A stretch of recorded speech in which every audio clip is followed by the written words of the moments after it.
Okay.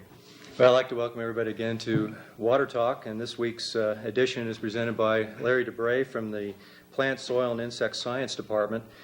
Larry's a Wyoming native. He received his Bachelor of Science in Zoology from the University of Wyoming in 1979 and a Master's of Science in Entomology in 1988.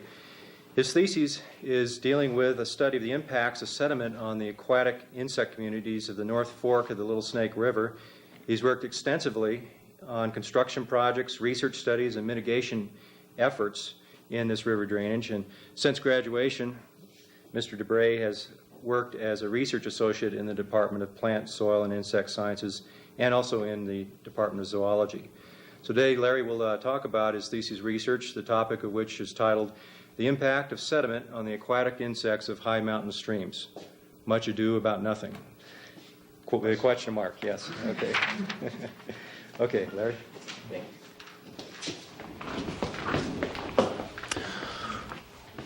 you. Might as well get right into it. So could I get someone to turn on the slide projector for me, please?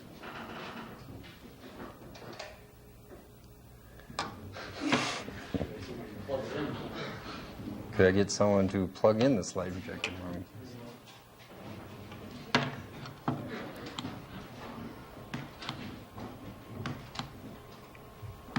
Oh.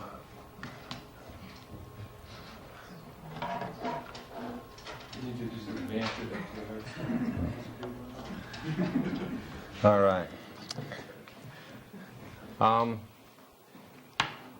My talk is on the North Fork of the Little Snake River Diversion Project. The North Fork of the Little Snake River is located approximately 20 miles southwest of Encampment, Wyoming, in the Sierra Madre Mountains. It's part of the Cheyenne Stage 2 diversion structure, trans-basin diversion.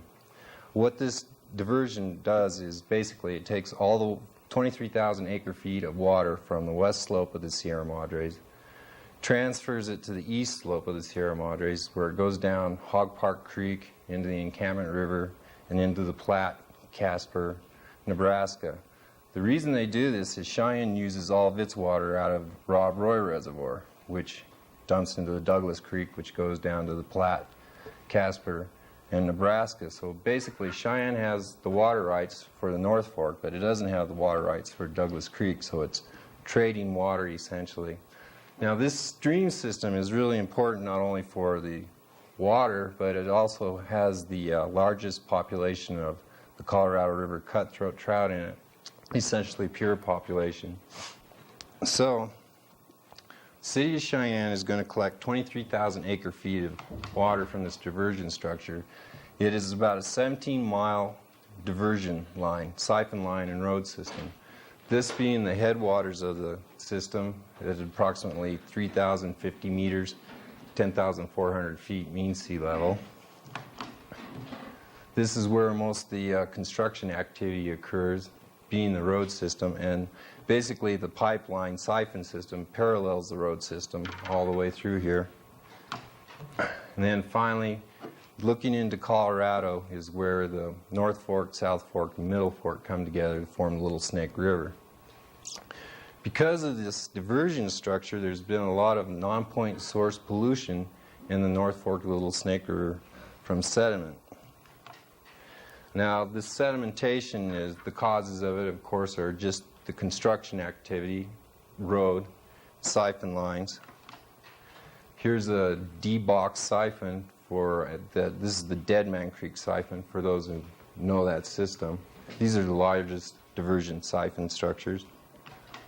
And all this road construction, siphon, pipeline construction becomes compounded to siltation because of heavy snows in the winter and rains, which basically turns the whole system to muck, and which goes into the drainage basin.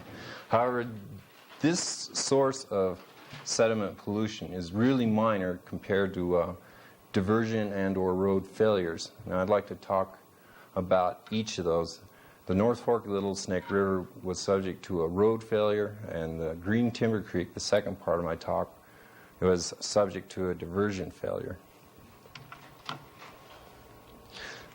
This is the North Fork of the Little Snake River main road crossing right here.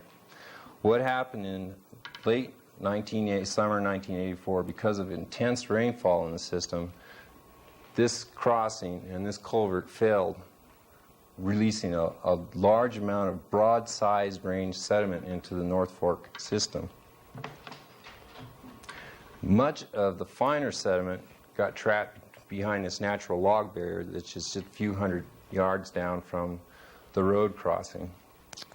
And right behind the log barrier, the deposition was mostly fine grains of sand, silt, and some real small gravels, as you can see in this picture. And this picture.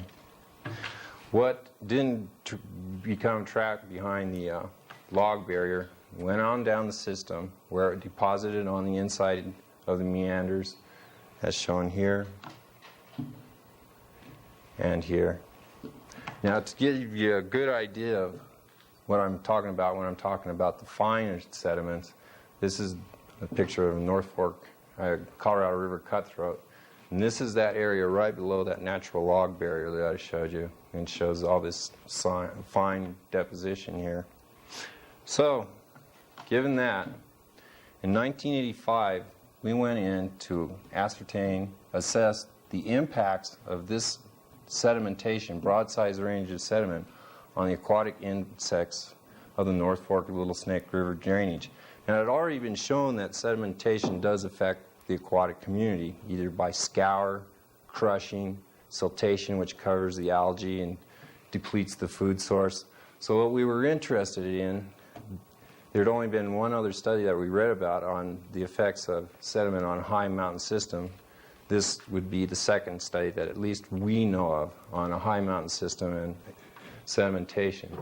For the North Fork of the Little Snake River, our study's design was we had 9 sites, 2 which were unimpacted, 7 which were impacted. Of the 7 that were impacted, we classified 6 of those as slightly impacted, and only 1 of those, the pictures you've seen, as highly impacted. Our timing was July, August, and September 1985, July, August, September 1986, and June, August, and September of 1987. Our analysis was at the Shannon-Weaver base 10 level for density and evenness. Then we had direct count on richness, and we had abundance and densities. Oops, wrong way. For those in here who are not familiar with the Serber sampler, this is a Serber sampler. Basically, it has an opening in the bottom, which is a 0.1 meter squared opening, which gives you your quantitative sampling there.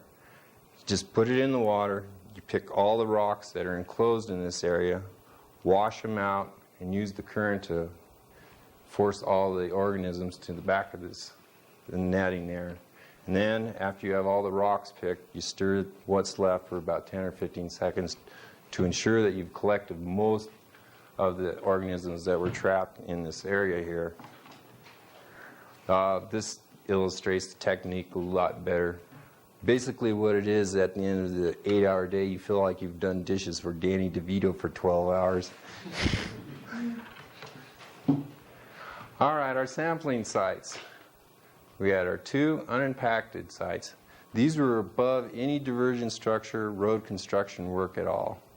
Then we had a sampling site right above the Ted Creek confluence, Ted Creek having a diversion structure. And at this confluence, there was a road. However, it was only a temporary road. In 1985, it was reclaimed and not used again. And we had a site right below Ted Creek confluence. Then we had a site above that road failure, a site below that road failure, the highly impacted area. Then we had a site at the Dead Man confluence, Green Timber confluence, and Harrison Creek confluence. This is our site 1, our first unimpacted site. Now, when we were in here, we had to base these sites on their substrate dominance. The way we did that was we measured every rock that we pulled out of the Serber samplers. And at the end of this study, we threw away the largest rocks, smallest rocks, and then our mean rock was our dominant substrate size. So when I'm talking about, say, Site 1, the dominant substrate was boulder and rubble. All right, as the way I classify my substrate, sand is 0.83 to 4.71 millimeters. Gravel is 4.81 to 76 millimeters. Rubble, cobble is 76.1 to 304 millimeters. And boulder being 305 millimeters on up. So I'll go through these sites. Site 1, unimpacted, a boulder, cobble, rubble, dominated substrate. Site 2, unimpacted, mostly a rubble, gravel substrate, except it's shifted to a predominantly gravel substrate during low flows. Site 3 was pure sand substrate. Because of this impoundment by beaver activity and deposition of the finer sands there. This was taken from that temporary road looking up. Site 4 was definitely dominated by boulders, though there was gravel, rubble, mostly rubble in these pools. Same thing for Site 5. Site 3, 4, and 5 we considered slightly impacted. Site 5 was definitely another boulder-dominated section with rubble occurring in the pools. Site 6 was that highly impacted site. Now we showed you the sand deposition right behind the natural log barrier, but as you worked your way up to the road system, it shifted from sand to gravels to a boulder rubble composition. Site 7 was a boulder rubble cobble composition, slightly impacted. Site 8 was a rubble gravel composition, slightly impacted. And Site 9 was a cobble, rubble, gravel, boulders being in the swiftest part of the stream with most current, then working its way, rubble, over to gravel. After the 3 years, this is the trends we found. From 1985 to 1987, we found that in 1987, the slightly or highly impacted sites had higher diversity than the non-impacted site. They had a higher richness than the non-impacted site. And they had a higher evenness than the non-impacted sites. And last, they had a higher abundance than the non-impacted sites. Now you might notice here that from 1985 to 1986 there was a definite crash in abundance, which this illustrates better. Now you may be wondering why. The reason this is because the sediment, most of the sediment was introduced into the system in 1984. Well, the reason for this is because of high water flows. The city of Cheyenne is required to release a 3-day flushing flow, which is moving sediment down the system by high discharge. It's a required 60 CFS flow, but it's not a finely tuned system, as you can imagine. So what they do is they just open everything up for 3 days and let it go, and then you just have to live with that. Well, in the late fall, winter 1985, early spring 1986, there was a large amount of snowfall, heavy snowfall. So what happens during these flushing flow releases, there was an above normal release of water down the system. Now the way these flushing flows work, we have sediment from 1984, flushing flow takes some of the sediment out of the system. Summer, lower flows, construction activity is still going on, sediment increase. Flushing flow, summer, sediment increase. Flushing flow, something happened down there, I don't know. There's a large amount of sediment added. And then you had this flushing flow, and a massive amount of sediment was being moved down the system. The release in 1986 was 250 CFS. In 1987, I was doing some sediment transport work down there. This is a flushing flow of 50 CFS. So you can imagine what 5 times more volume of water that was moving down the system would look like. A 60 CFS flushing flow is designed to just move the finer sediments and leave the gravel on up undisturbed. A 250 CFS moves everything. And if I'd been standing there in 250 CFS, I'd probably be moving too. Okay, that was the 1985-1987 study in Green Timber Creek. In 1988, there was a diversion failure on Henry Creek diversion. So in 1989, we went in to study this system. This is the Henry Creek diversion. It surcharged, backed up, blew itself out. What happened was there was 1,500 cubic yards of broadside sediment that moved from Henry Creek down to the Green Timber Creek confluence and then on down the system. This being a picture of the siphon line that when Henry Creek surcharged, part of the siphon line that goes up and connects with Henry Creek blew out too. Construction talk. And what happens? You have a lot of silt sediment moving down the systems. Those of you who have been into high mountain streams in springtime know that though there's a lot of water moving down, usually it isn't this turbid. And you can see from this failure that the water that is going down through green timber is extremely turbid. And the same thing happened down this system that happened down the North Fork Range, where you have this deposition going on the inside of the meanders. And this, I hope, really illustrates how much sediment was moving down that stream system, this being Green Timber Creek right before the North Fork confluence. There and there. And during low flows, you still had all this silt laying on the larger substrates. So in 1989, we went in again to assess this impact of sediment on the aquatic community. Our study design, we had 3 unimpacted sites. We had 3 impacted sites. Our sampling, 6 servers per site. And our timing was June, July, August, and September of 1989.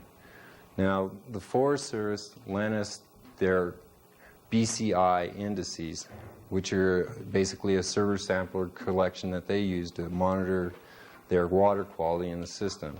And they had them for Green Timber Creek from September 1984, September 1985, and September 1988. Taking this, we did our analysis at family and lowest taxon using Brion's density, Brion's evenness, direct count richness, and abundance density once again. Okay, our stations on Green Timber Creek, our first 2 unimpacted areas were our first 2 sites on the North Fork of the Little Snake River drainage. Now, why we used them was because they reflected the same grade as most of Green Timber Creek from Henry Creek on down.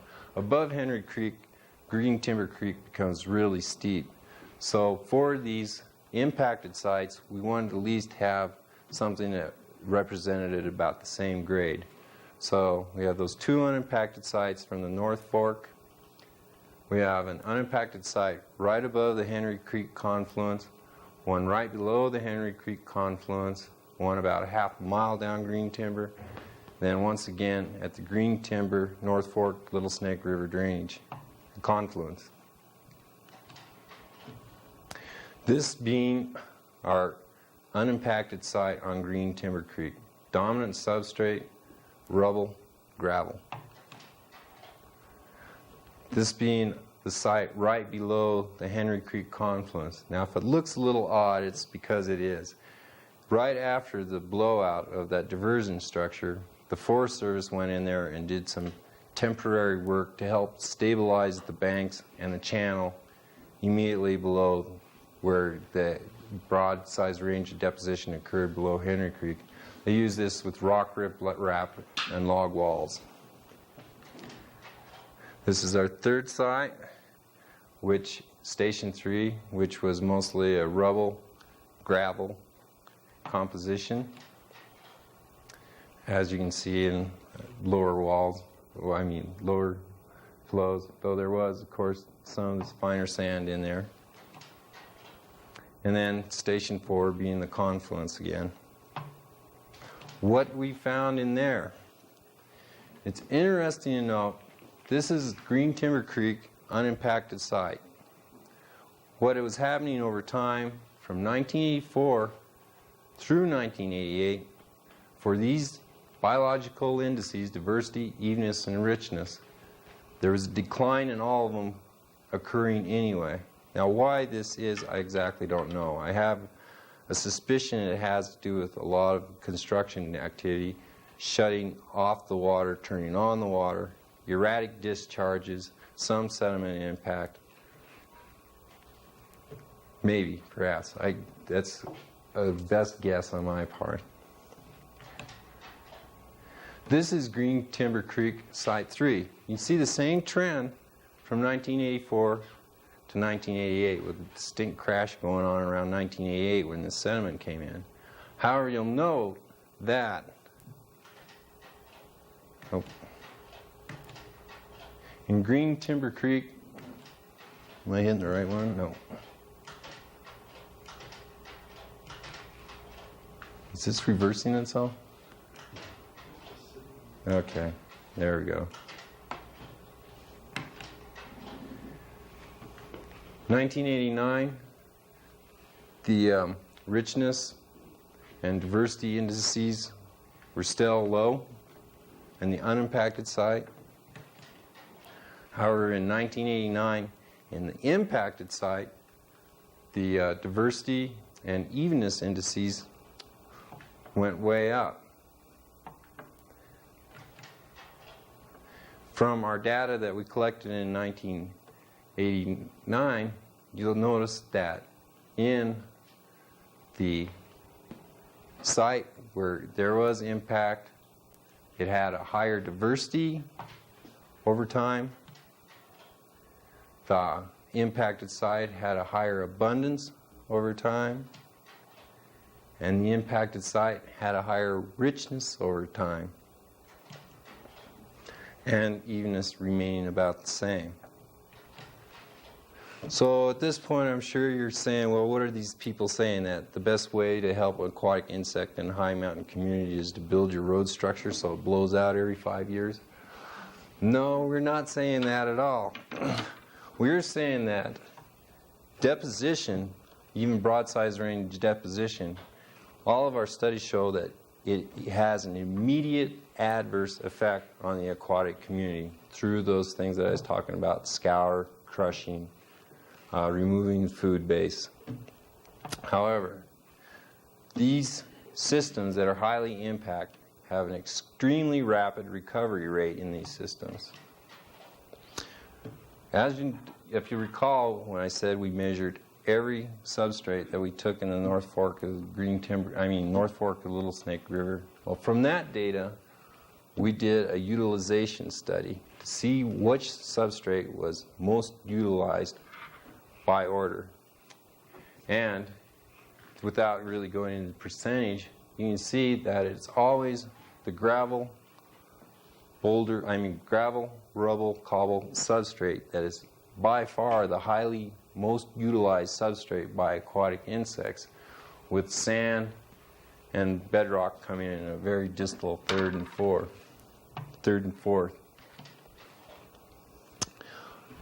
Because of this utilization of these larger substrates, there's three things that occur naturally to help this recovery period, and then after this I'll discuss some anthropogenic things that happen down in these systems that help this recovery occur. By natural mitigation, by the insects, it's by rapid recolonization, island utilization, and substrate diversification. By rapid recolonization, above these highly impacted sites, there's these unimpacted sites. So what you'll have is drift by the larval insects that'll come down and colonize these highly impacted sites. Also fly up by females will help colonize these impacted sites. And actually colonization can be rather rapid. In a highly impacted site, in the Tongue River, Gore found that colonization can occur as quickly as 14 hours. Okay, by island utilization. It has been shown that in siltier sandy areas, any solid objects which are present become rapidly and densely populated, and the more shelter that these objects provide, the denser the colonization. This is that highly impacted area on the North Fork of the Little Snake River. There's a lot of sands, finer sands, smaller gravel still in this. This was in early 1987. However, by island utilization, you take this rubble substrate or this larger gravel substrates, and what you'll have is the insects will colonize them and be dense. So when I was taking my Cerber samplers, they just weren't in all that sand area behind that natural log barrier. I worked my way up the system. So hitting these islands, I would have picked up a rather large amount of insects using these islands. And finally, by substrate diversification, this is what was left of Henry Creek. Henry Creek being here. I keep talking on broad size range of sediments that were deposited. What happened was these diversion structures and road systems weren't built just on the finer sediments. It was a hodgepodge of different sediments running from sands and silts all the way up to boulders, gravel, rubble. So when we had this deposition in these streams, what it did was it provided more substrate that the insects like to occur on, utilize, that was present in the system before this deposition occurred. And what you have then is you've added substrate diversification to the system. Hines in 1970 suggested an ecological principle in which the greater the diversity of conditions in a locality, the more diverse the species that will make up that biotic community. And that's what we think we're seeing here in these stream systems. Oh, by the way, I kicked up some rocks here in 1988, and there was insects in there. Now, those are the natural causes that help this quick recolonization. There are some anthropogenic things that went on there that would help this recolonization mitigation process. The first being, of course, flushing flows, and the most important. This is a 50 CFS flushing flow at the North Fork Little Snake River diversion.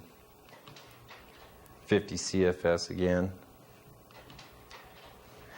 These flushing flows are very effective at removing all the finer sediments out of the system and bringing back those larger substrates. If you remember the picture I showed you of all that sediment deposition behind that natural log barrier on the North Fork of the Little Snake, this picture was taken in 1989, and this is the same area.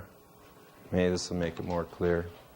All those finer sands and silts, because of flushing flows, have been moved out of the system, and what you have again is a rubble-dominated substrate where these fine sands used to be. Also, another mitigative effort that would help in this colonization that occurred on, one more example of water power. This is Green Timber Creek, North Fork Little Snake of the River confluence. Green Timber Creek is running about 0.12 to 0.5 CFS in this picture. North Fork's running about 3 CFS. So you can see what just a little bit of water will do to remove these finer sediments out of the system. Now, there was some other mitigation effort in Green Timber Creek, which went from removing these fine sediments out of the system using shovels, bracing this system up, channelizing this system, removing the sediments, putting wall barriers, allowing recolonization by plants, and also creating plunge pools. And this is mostly for the benefit of the Colorado River cutthroat. But however, you will have scour of the finer sediments below these plunge pools, which will move the sands on down the system. And finally, Maria, I'm glad you showed up, because now you'll know why I'm suing you for my hernia operation. So in conclusion, it was the effects of sediment on the north of the aquatic insects in high mountain streams. Much ado about nothing.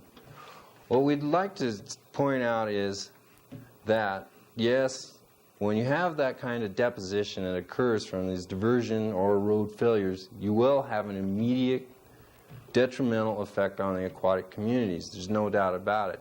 Crushing, scouring, covering the available food source.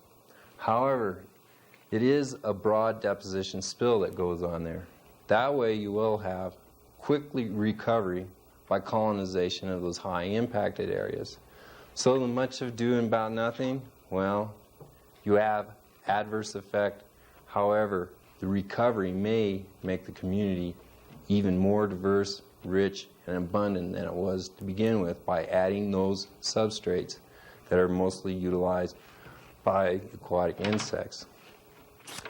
Well, right after I took this picture, it started to snow, so this is my end-of-field season slide, so I think I'll make this my end-of-seminar slide.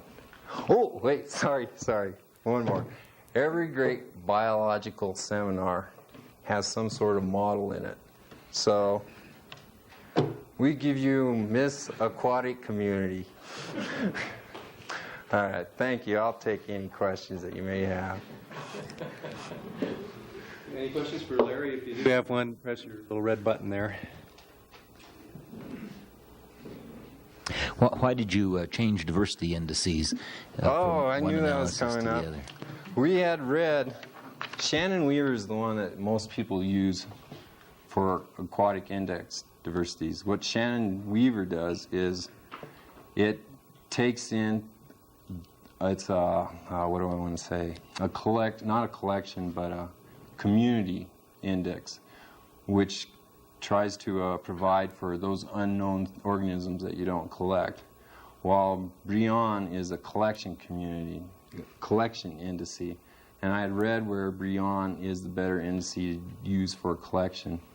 So we used Shannon Weaver on the first one, Brion on the second one, and reading about Brion, it was a mistake.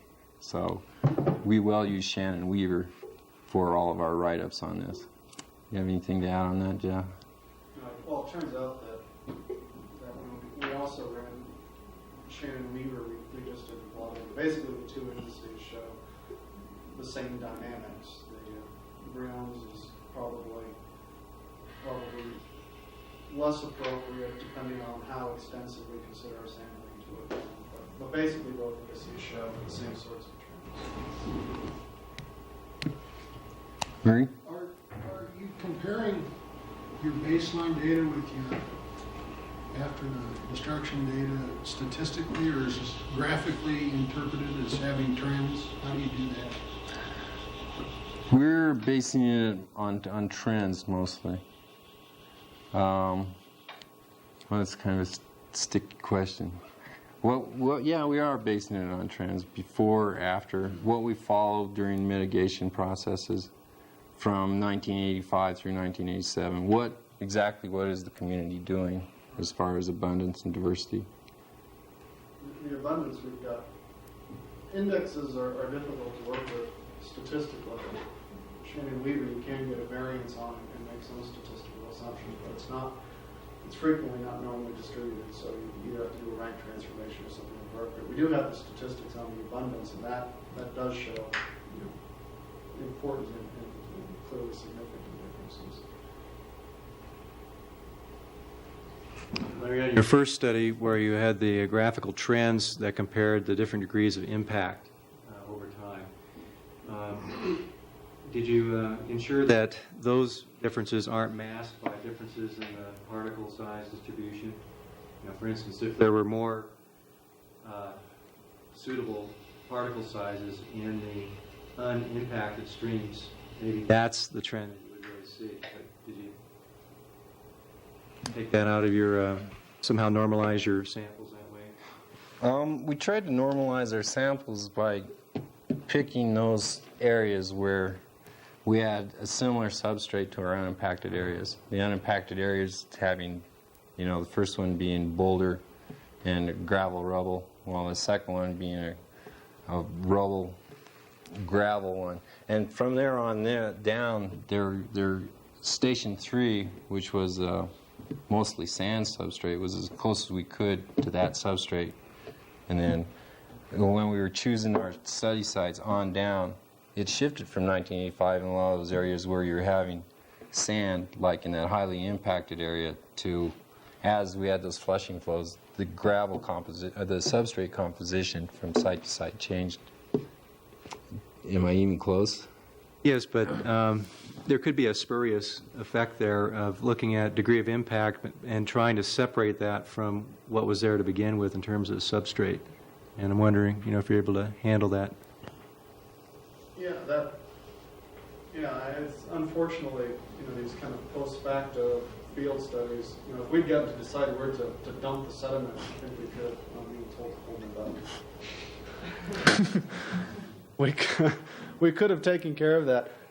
Like Larry said, basically I think the unimpacted sites had substrates that were representative of the impacted site. So, that if the impacted site had been the only boulder field, I think that would have been a serious problem. But although they weren't experimental controls, in that sense, I think the unimpacted sites were good representatives of what the slightly and highly impacted sites were prior to the sediment spill. What he said.